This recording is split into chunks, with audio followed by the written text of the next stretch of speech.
What's up, everybody? Doing this video while driving because one, it's on my mind listening to YouTube, and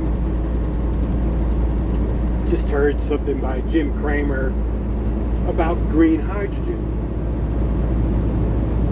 and it got me thinking about the most interesting aspect that I find against green hydrogen. A lot of people seem to think that green hydrogen is this very complex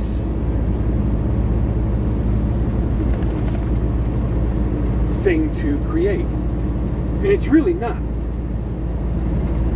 The interesting thing about this, though, is I've been paying attention to who all is actually against green technology, green hydrogen technology.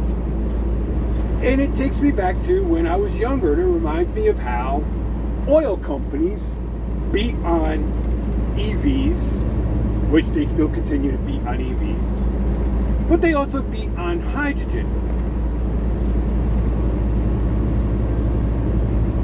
Green hydrogen, first of all, EV is going to be the future. I agree with that. I'm not saying that EV is not going to dominate the future. I see that coming. But EV isn't the only way to go, and it's unrealistically the only way to go, because you can't. I drive a truck over the road. For local, you could use an EV truck. For dedicated over-the-road routing, very specific dedicated over-the-road routing, where you're dealing with shippers and receivers that you're doing just dropping hooks, perhaps, EV will possibly work. It very likely will work.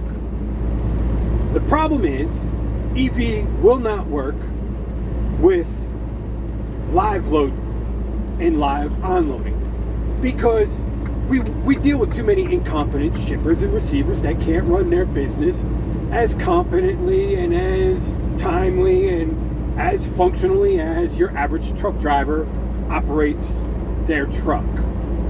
Meaning we do things punctually. Nestle is not capable of doing this.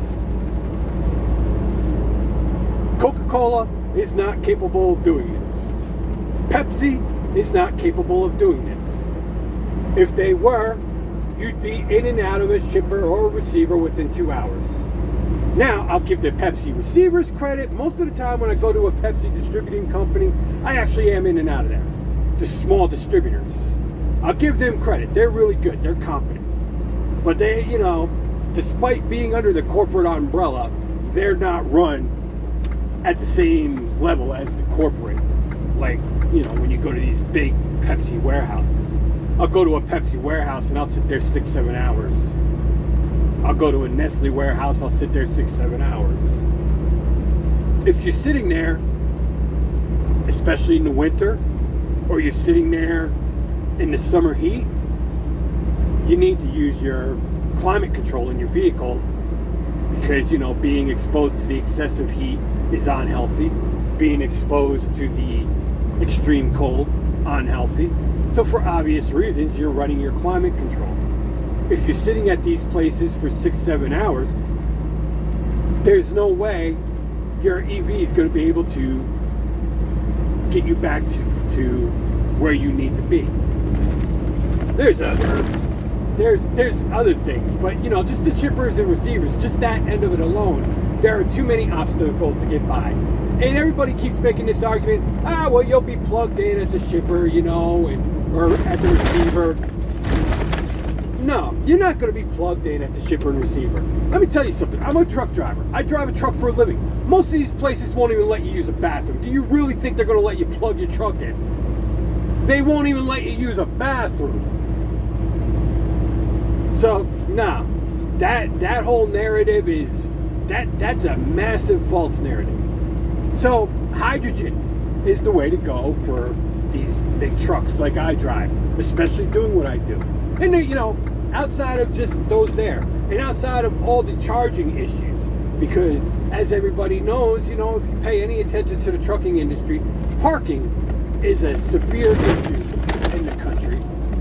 And with it being such a severe issue, being able to charge your truck is going to become an issue. So this whole argument for electric trucks for what I do, it's a false narrative. It's not feasibly possible.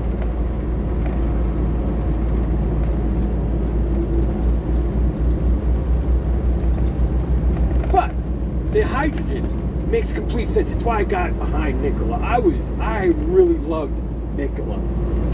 I'm so pissed that guy was a con artist, because the technology that he was talking about all makes sense. Most of it's actually existing technology, so it made even more sense. The whole infrastructure made sense, and he pointed to something. He pointed out that they were going to be using green hydrogen, and green hydrogen is so easy to create. People, they don't understand how easy it is to do this. All it's going to come down to is where you build the hydrogen plant. Everybody's talking about, you can't do it because you got to run off the electrical grid and this. No, you don't have to. You have to run off the electrical grid. All you need to do is build the plant in the right places. And there's plenty of places in this country where you can build these plants.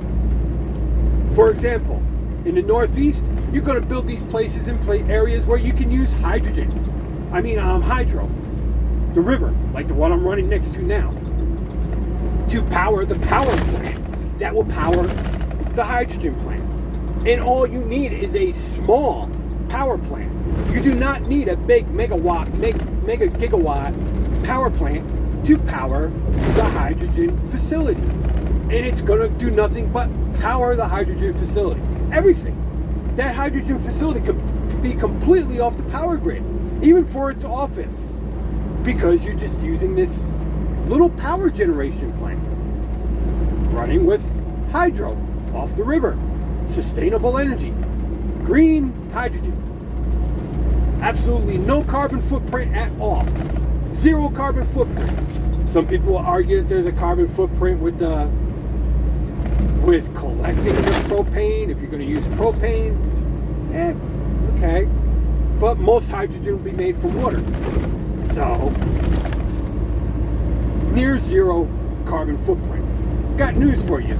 Your Tesla has a massive carbon footprint.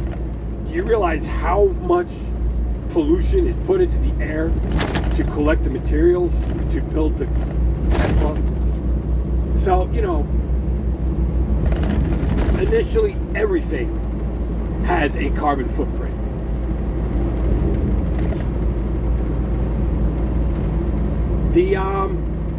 But back to the power plants. You can build power plants down in the Southwest, in the desert. Why in the desert? Solar. And it's only powering the plant. So you don't need a massive solar facility. You just need a solar facility big enough to power the hydrogen plant. Completely green hydrogen. Other areas of the country where wind is common. Again, and all these plants can be connected to the power grid as a backup. But on the plus side, all the excessive energy that they're making goes back into the power grid. So they're selling their electric to the power grid, which, because they're selling electric cheaper than the electric company is generating it, that transfers over to cost savings for the consumer. Because now there's another revenue of cheaper electric, especially if you're in a co-op. In places like Wyoming, around on the outskirts of the Yellowstone. Not talking about in Yellowstone.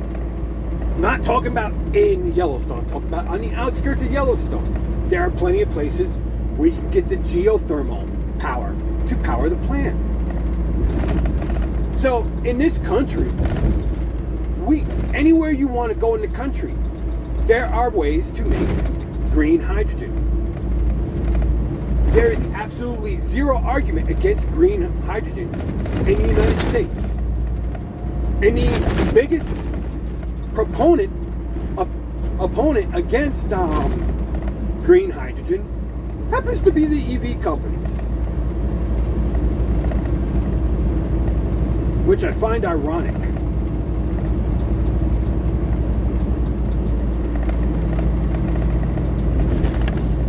I mean, personally, Teslas, I don't like the cars. I think they're ugly. I like the Roadster. But the Teslas themselves, I think they're ugly cars. They don't fit my taste. I don't like the cars. But, you know what? As a businessman, I love Elon Musk. The guy is a genius. I love what he does. I might not like his cars. And, you know, sometimes the guy comes off as a complete quack. But he's a genius when it comes to running a business, man. And I have 100% respect for the man for that.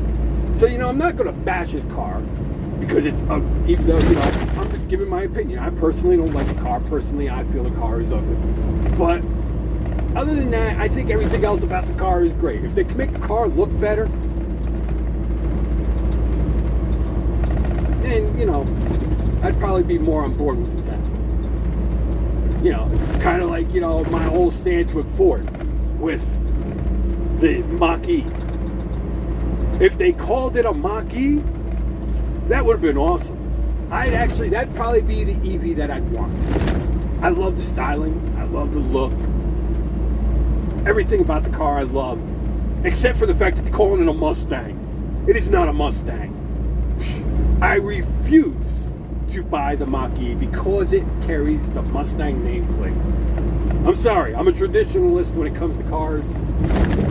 I like car modification and all that stuff. I'm not saying I'm a traditionalist when it comes to, you know, the car has to stay. I'm a traditionalist to the nameplate of a car. And there are certain things you don't touch. It's like, you know, when Ford screwed up the Mercury, the Cougar. Yeah. There's just certain things you don't do. You know, certain things you don't do to a nameplate.